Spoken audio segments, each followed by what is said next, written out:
Eh, halo, halo, perkenalkan nama saya Jeffrey Wright dengan NPM 1906884, kelas Petrologi A, kelompok praktikum pertama, acara ketiga, batuan ultramafik. Oke, pada sampel nomor pertama, warna segar hitam kehijauan, lampu hitam kecoklatan, komponen fenokris 95%, massa dasar 5%, tekstur, ukuran kristalnya veneritik, derajat kristalisasinya holokristalin, kemas equogranular, bentuk kristal euhedral, bentuk mineral paniodiomorf, komposisi indeks warna mineral melanokratik. Komposisi pada mineral nomor sampel pertama ini piroksin 95% dan olivin 5%. Lanjut kita akan menentukan nama batuan tersebut dengan menggunakan diagram ini. Yang pertama, piroksinnya dengan normalisasi 95%, kita garisi di sini, dan olivinnya sebesar 5%, kita garisi di sini. Maka di sini titik potongnya itu menjadi nama batuannya, dan nama batuannya orthopyroxenite. Genesanya kandungannya yaitu orthopyroxenite dan atau clinopyroxenite dan sejumlah kecil olivin, terbentuk atas pembekuan magma pada intrusi yang masif. Batuan ultramafik mengkristal dan terakumulasi dari lelehan sebelum mencapai saturasi bersama plagioklas. Terdapat pada oceanic art. Kegunaan sebagai bidang konstruksi seperti agen pencair pada taruh tinggi. Lanjut ke nomor sampel yang kedua. Warna segar hijau kehitaman, lampu hitam kecoklatan. Komponennya fenokrisnya 95%, massa dasarnya 10%. Teksturnya ukuran kristal venekritik, derajat kristalisasi holokristalin, kemasnya equogranular, bentuk kristalnya subhedral, bentuk mineralnya hypodiomorf, komposisi indeks warna mineralnya melanokratik. Lanjut kepada komposisi mineralnya, itu adalah piroksin yang berwarna hitam sebesar 55% dan olivinnya berwarna bening sedikit kehijauan. Lanjut dengan menentukan nama batunya dengan menggunakan diagram ini. Di sini normalisasinya piroksinnya sebesar 45%. Dan olivinnya 50%. Piroksinnya 45%, kita garis di sini berwarna abu-abu, lalu olivinnya kita garis orange. Dan titik potongnya ini titik potongnya di sini, dan diagram menunjukkan nama batunya adalah Harzburgite. Genesanya terbentuk akibat terakumulasi di dalam intrusi yang berlapis didominasi oleh olivin dan orthopyroxene dengan atau tanpa sejumlah kecil clinopyroxene. Kegunaannya industri konstruksi. Lanjut ke nomor sampel yang ketiga, segarnya hijau muda, lampunya hijau kecoklatan, komponen fenokris 40%, massa dasar 60%.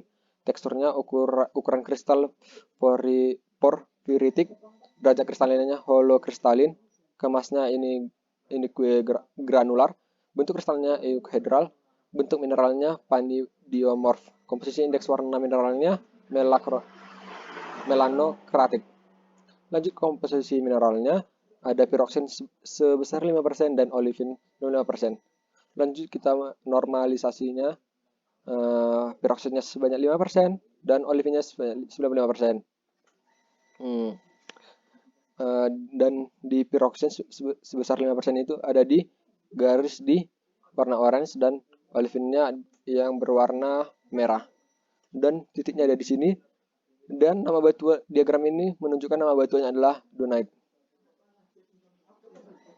Genesanya merupakan batuan dengan kelompok periodit yang kaya akan olivin, merupakan penyusun utama mantel bumi di kedalaman sekitar lebih 400 km. Batuan ini jarang ditemukan batuan darat-darat, namun dapat ditemukan di pegunungan peridodit, pegunungan yang mewakili irisan mantel subbenua yang terpapar selama organik tumbukan. Kegunaannya bahan penyerapan CO2 dan untuk bahan pencegahan climate change. Lanjut ke nomor sampel yang ketiga, warna segarnya hijau keunguan, komponennya phenocrisnya 50%, massa dasarnya 50%. Teksturnya ukuran kristalin vaneritik, derajat kristalisasi holokristalin, gemas ini granular, bentuk kristal euhedral, bentuk mineralnya padiodiomorf, komposisi indeks warna mineral melanokratik.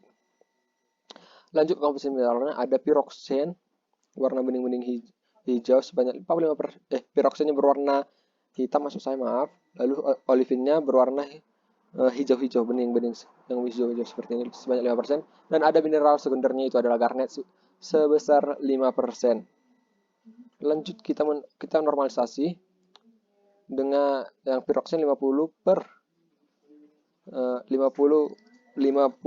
per 50 tambah 45 dikali 100% sebesar 52,6% dan olivinnya sebesar 42,1%.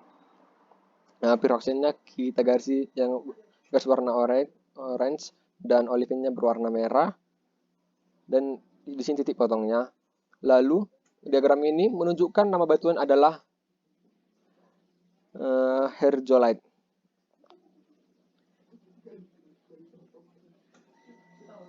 Genesanya adalah batuan beku ultramafik yang didominasi oleh olivin.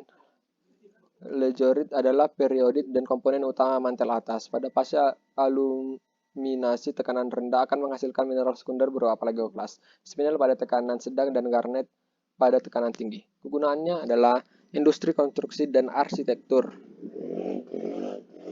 Lanjut ke nomor sampel yang terakhir. Warna segarnya hijau armi, lapuknya hijau kuningan, komponennya phenocris sebesar 95% dan massa dasarnya 5%. Teksturnya ukuran kristalin vaneritik, derajat kristalisasinya holokristalin, kemasnya granular, bentuk kristalnya euhedral, dan bentuk mineralnya padiodomorf. Komposisi indeks warna mineralnya melanokratik.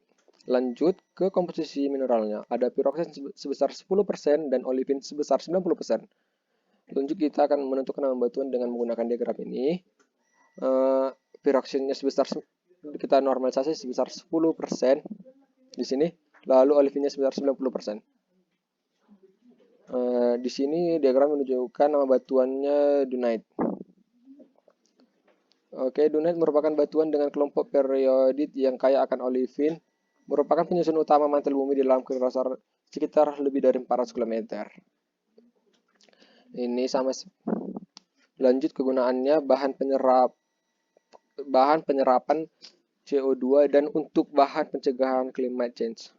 Lanjut, di sini ada saya menggunakan daftar pustakanya. Sekian dari saya Jeffrey Serai, terima kasih.